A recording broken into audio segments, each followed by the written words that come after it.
very nice to see you. Thank you very much for coming. A great pleasure. He is indeed here. It's an important benchmark for the kind of collaboration that can take place in emerging technologies. And there are three broad areas where I think there's a lot that can happen, and in some ways they are also intertwined.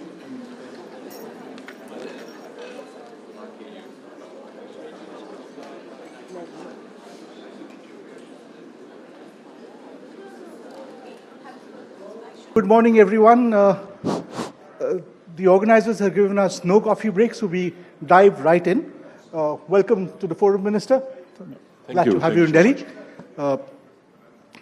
We have a long history of Greek visitors in this country, as you know. Many of them have been welcome, sometimes not so welcome. You know history very well.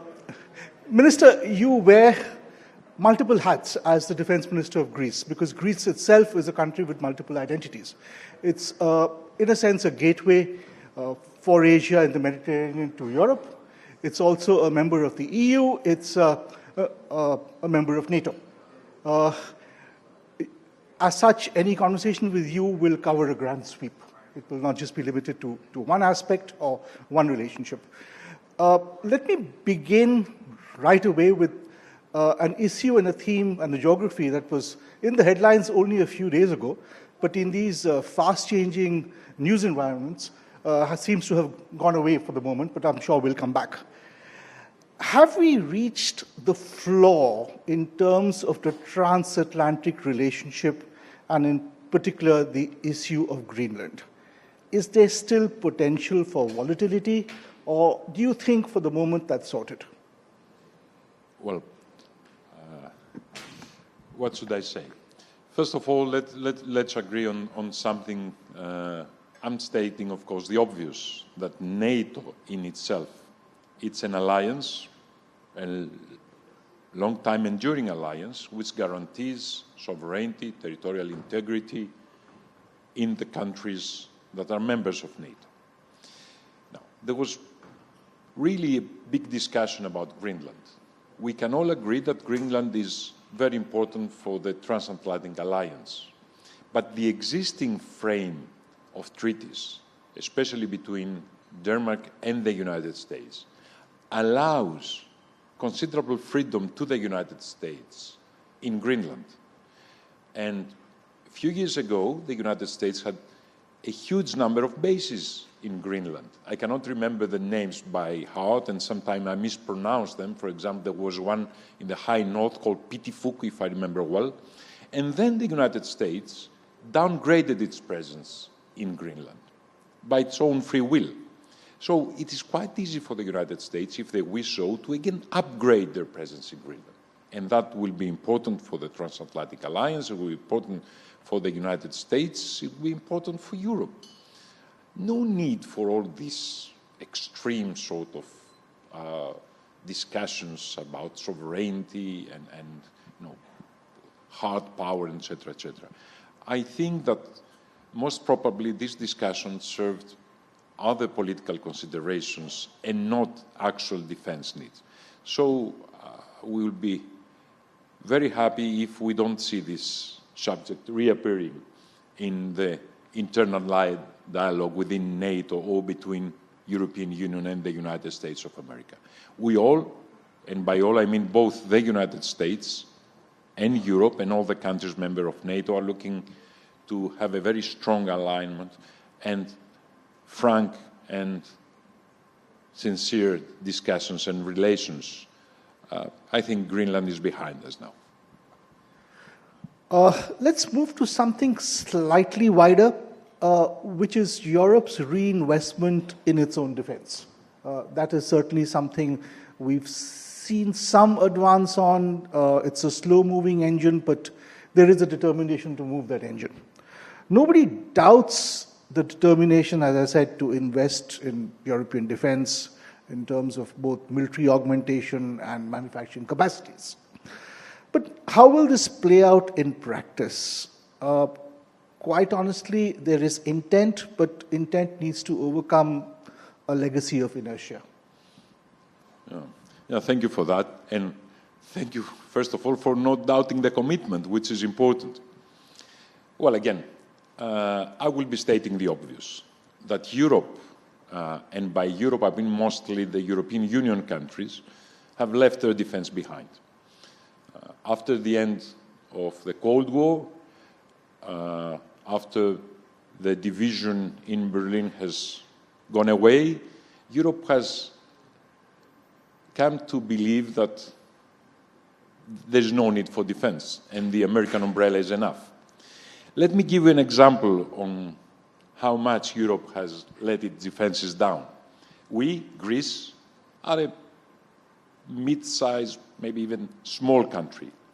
Yet again, the number of tanks we have are more than the tanks of the United Kingdom, of France, of Germany, of Luxembourg, of Belgium, and of the Netherlands combined.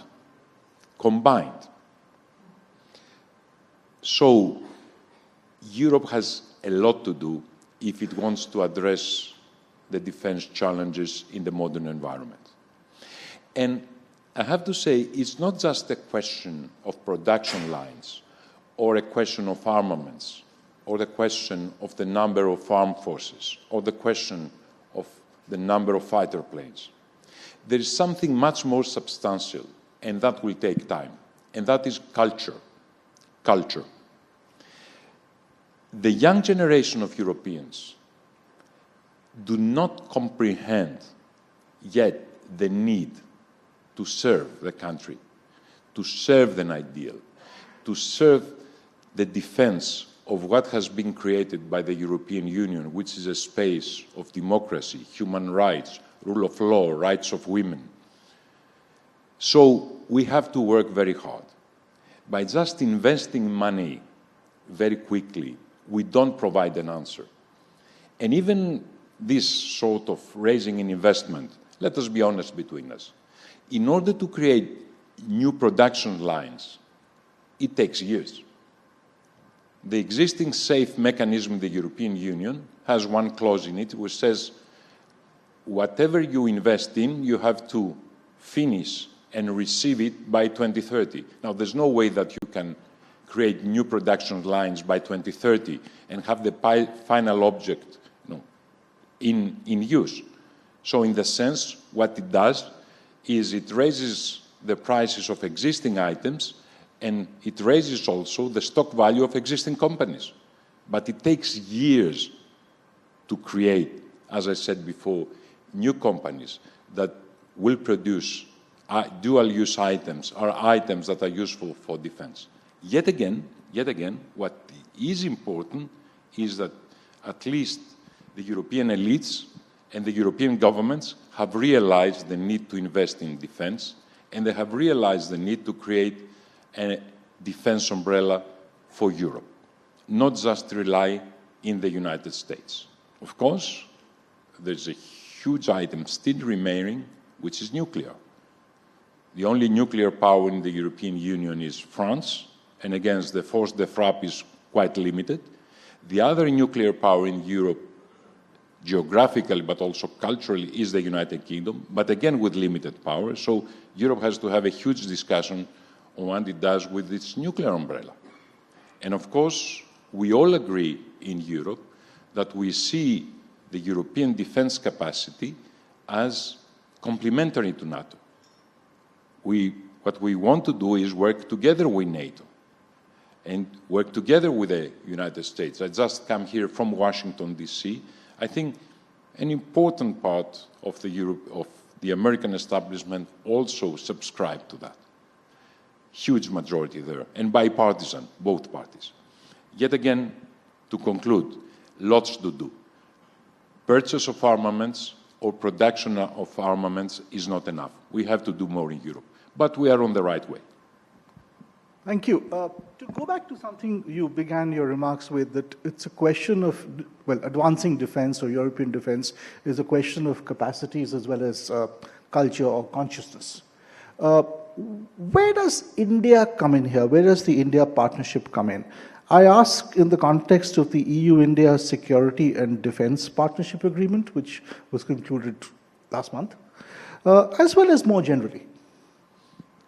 Well, it is extremely good that this has been agreed, and I'm speaking about the security partnership.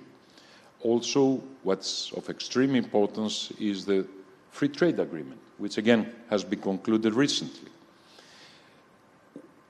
It is clear to me that there is an alignment of values, but as my dear friend Alexander Schallenberg just whispered to me before, there's also an alignment of interests between European Union and India. So there is fertile ground for us to enhance our cooperation. And also the fact that both areas are democracies, functioning democracies, allows this common understanding to flourish. But again, a lot of work needs to be done. Before my present capacity as Defense Minister, I was Foreign Minister of the Hellenic Republic of Greece for 4 countries. And one of my top priorities at that period is to create a close relation, a close understanding between Greece and India. Please don't get me wrong. I clearly understand the difference in our size. I don't punch above our weight. But please also understand that for Greeks, India, in a way, is part of the Greek mythology, like the Garden of Eden. You know, Alexander the Great came to the borders of India, and then his troops revolted, and he had to return back to Macedonia. So, in a way, the relation with India is a promise never fulfilled.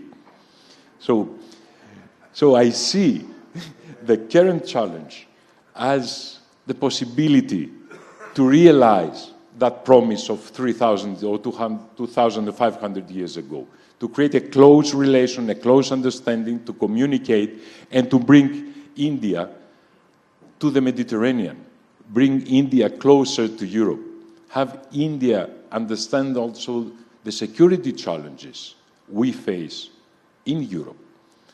And as it was said previously from the previous panel, if we add, we are around 2 billion people. We are by far the biggest economic power in the world. So I think it's a promise that remains to be fulfilled. And we can see it happening even in this generation. Okay, so let me come to one other agreement that was arrived when the EU leadership was here, which is the mobility agreement. Greece is at the heart of connectivity corridors. It's astride the Mediterranean region, where migration, both legitimate and irregular in recent years, is a fact of life and has been a challenge. How do countries such as Greece see the mobility agreement with India? Any caution for India? Any advice for India? Well, who am I to advise such a big country with such a big tradition? I can only express loudly my thoughts. But first, start with migration. Migration is a world phenomenon. It was part of what was happening in the world in the past. It will remain in the future.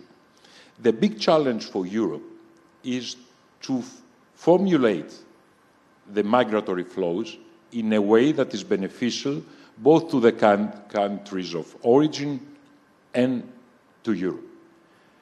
As you know, the growth of population in Europe is almost negative, so it is clear that we need young people to fulfill the vacuum. And I think the subcontinent, with its current population structure, could be one of the best choices for legal migration. But this is something that has to be formulated in order to fight against a phenomenon that is totally disruptive, and I'm speaking about irregular or illegal migration. Yes, as most of you know, we are facing now an economic phenomenon of smuggling of people which is huge, huge. So this has to be addressed. It has to be addressed. It's against human rights of even the irregular migrants. We need to fight the smugglers, but also we need to create corridors according to which young, ambitious people that want to work in Europe can come in Europe and profit from the European environment, but at the same time create to the European environment the economic dynamism that is necessary for the European continent to survive. You know, we called Europe the old world. Unfortunately, it's becoming quite old itself, speaking about the population.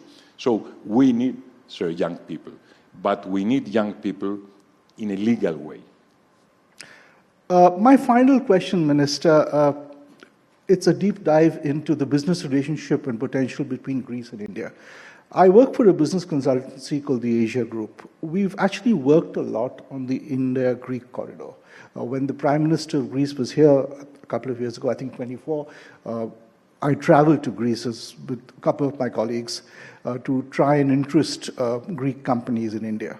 There was a lot of interest in theory. People were willing to have conversations. As we discovered, Greek industrial manufacturing capabilities are significant with logistics, shipbuilding, even defense manufacture, there was interest. And the potential for partnerships was there. There was also inertia because Greek companies, the big Greek conglomerates, didn't really want to get out of their comfort zone, which is Southern Europe, Eastern Europe, the Mediterranean, parts of the Middle East. India was a nice to have, but not a must have. And we came away with the feeling, and we discussed it internally at the Asia Group, that governments were more keen than businesses. Will this trade agreement change that? Well, thank you for this. This is a very interesting question. You will allow me a small disagreement. Maybe in the past, India was nice to have, but not necessary to have. Now, India is a necessary to have. And the free trade agreement between the European Union and India, I think, will serve that huge purpose, both for Europe, but individually for Greece as well. Greece is not a big economy. It's more than 250 billion euros economy per year. And also, India is exporting to Greece north than $1 billion per year. Greece, unfortunately, exports to India less than 100 million per year. So the balance is abysmal for Greece. I believe that by the free trade agreement, Greek companies and Greek entrepreneurs will be encouraged to come to the subcontinent. We Greeks have been traders for the whole of history. That's what we're doing. We trade. And by a historical oxymoron, because it cannot be explained, we have the biggest merchant navy in the world, the biggest by far. I don't know how it happened, but so it shows that trading for us with foreign countries, with foreign societies, it's within our DNA. But always India seemed as out of touch. I believe exactly because of the regulatory environment. I'm very optimistic now. Also, let me use the example of my visit. Tomorrow I'm going to Bangalore in order to see the defense establishment and the defense ecosystem of India. And deep in my mind is to create synergies and cooperation with a small, but yet again quite ambitious Greek ecosystem and the Greek startup system. So I believe this is the way that Greek entrepreneurs will follow. There are a number of successful examples of cooperation. Let me give you one. I don't know how familiar you are with the European geography, but the biggest island of Greece is Crete. And we're building a very important new airport in Crete, in Kastelli, and this is a cooperation between a Greek construction company and an Indian company. So there are successful examples already, but we have to enhance that cooperation. And again, I believe the free trade agreement will help us by creating a regulatory environment which will make it easy for entrepreneurs to communicate easily within the huge possibility that both the Indian and the European economy allows. Thank you, Minister. We certainly look forward to the FTA being implemented, and I must tell you, at least some of us in this room, on that fundamental principle of Greek sovereignty, that Greek olive oil is the best in the world and certainly the best in Europe, are firmly on the Greek side. Okay. Thank you so much. Thank you so much. I'm a small producer myself, you know. I have 32 olive trees, but I believe the Indian market is rather vast for me to be able to export. Thank you so much. Okay, sorry, I've just been told we have time for a couple of questions. So, 2 questions. Yes, sir, at the back there. If you could identify yourself. Good morning and thank you. I am Davide Cucino from Fincantieri, a large shipbuilder in Europe and around the world. Minister expressed some at least concern and doubts about some European instruments in terms of how those instruments could enhance capacity production in Europe because of some deadline such as 2030. So would you think that potentially opening those instruments to non-EU countries, there are undergoing discussion with UK, but India could be a potential other partner, could help to fill this capability and capacity production gap? Thank you. Well, thank you for the question. It has, in my humble opinion, it has to work in 2 ways. First of all, allow third countries also to use those mechanisms, but under a very strict conditionality. And what is the conditionality? That those third countries do not create any kind of threat for the European Union or for any European Union member.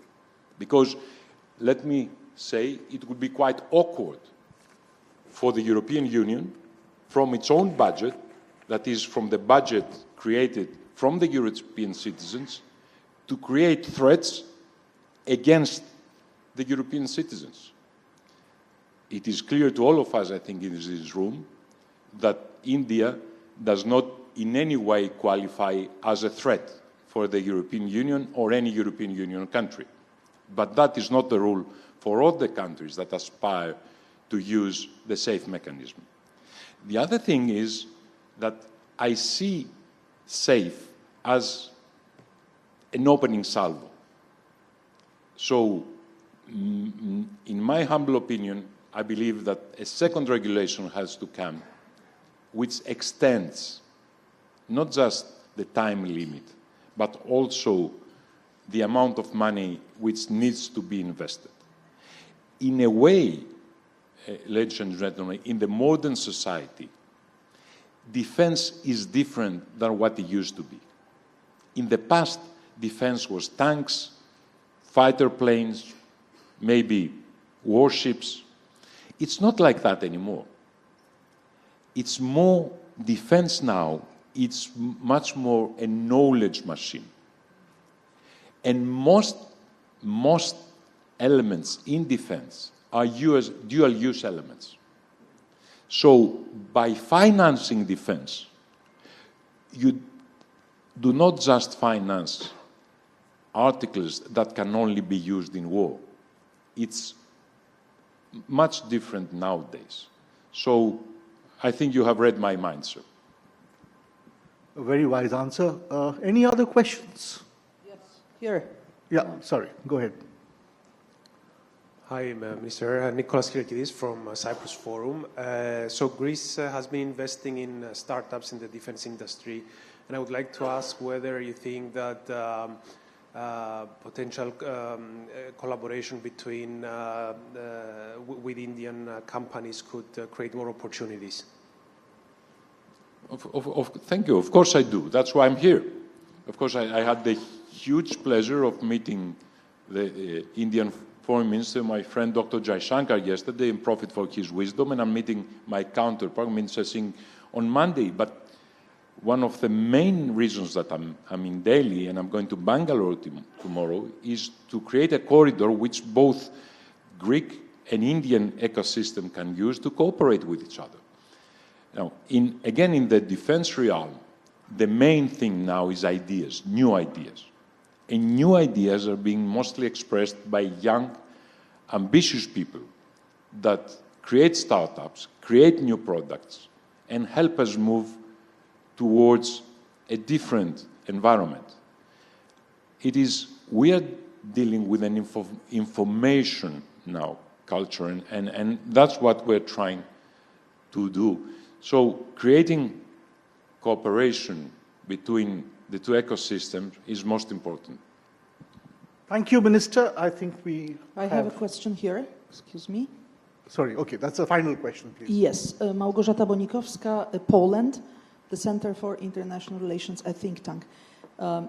Minister, following what you are saying, I just want you to comment on two things.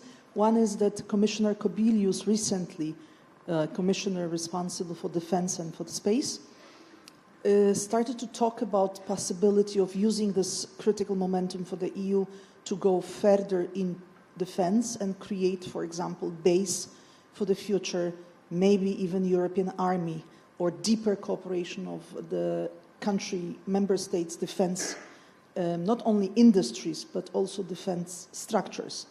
I want you to comment on that, if this is realistic in some time, obviously not immediately.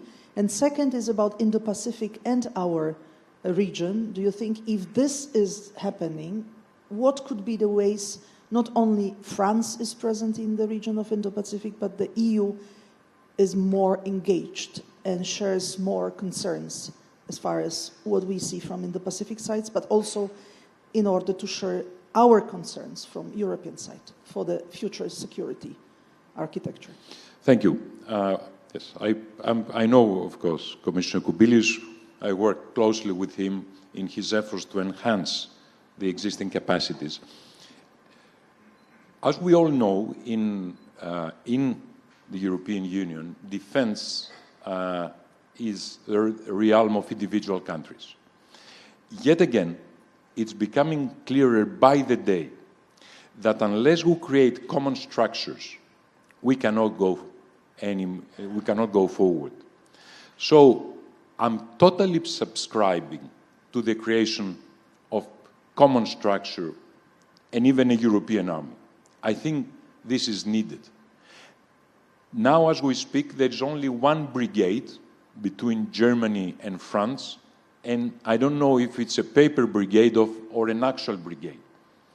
But for the European Union to be able to fulfill the promises of the European experiment, a common army, common armed forces, common structures needs to be created. Even a European common defense staff with a general and a real staff in Brussels. We cannot speak about common defense without common structure in defense. And about the Indo-Pacific, let us be frank. In modern age, geographical difference of the past make no sense. I see the world as a common security environment. And Europe cannot survive if, for example, the maritime routes in the Indian Ocean are not open.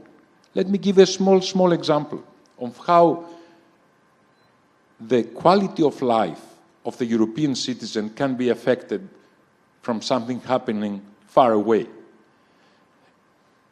The Houthis were able to interrupt the approach to the Suez Canal just last year and the year before. Now, you can say that does not affect the European citizen. That is not right. In my own electorate in Athens, when I'm preaching for the presence of the Greek armed forces in the Red Sea, and you know, we are not rich, we cannot be spendthrift. So for me, keeping a fleet south of the Suez is something very expensive. I have to explain myself to my Greek audience. I'm giving one example. Go to a Greek supermarket and watch the price of a plastic cup after the interruption of the communication in Suez. The price of a plastic cup went 10 times up because the ship carrying that cup had to go around Africa to come to Greece. So things that happen, I'm using that small example to show that things that happen in the Indian Ocean or in the Pacific Ocean affects us all in Europe. So understanding that our security needs are not limited to the European geographical space, but go far beyond, I think is absolutely essential. And if I may say so, not even the Earth is the limit. We have to watch the space as well, because threats may be coming from the space in the near future. So we have to understand, we have to comprehend that the world as we knew it is no more. And vast areas now have to be understood as challenges. Thank you. True. We really live in a world where we're experiencing the weaponization of everything. Thank you so much, Minister. That was a wonderful session. Thank you so much to the audience.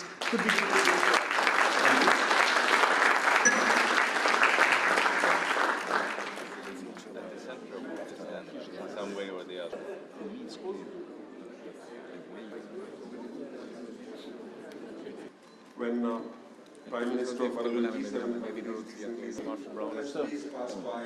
What a pleasure.